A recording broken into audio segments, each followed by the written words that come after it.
ঢাকার একটা পুরনো বিশ্ববিদ্যালয়ের ক্লাসরুম।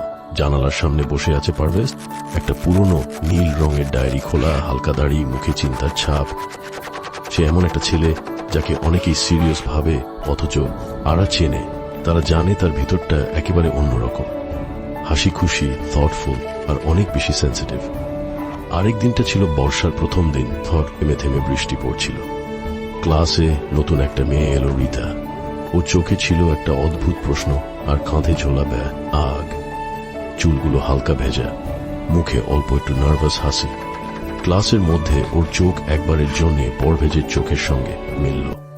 সেই ছোট্ট চোখাচোখির মুহূর্তটাই পরভেজের ভিতরে একটা অজানা স্পন্দন জাগাল। সে জানত না কেন, কিন্তু মুহূর্তটা দিনের অন্য সব কিছুর চেয়ে বেশি মনে রয়ে গেল। রিতা চুপচাপ ছিল, খুব একটা কারোর সঙ্গে মেশে না। পারভেজ ও সেরকমই, দুজনেই যেন একে অপরের প্রতিচ্ছবি।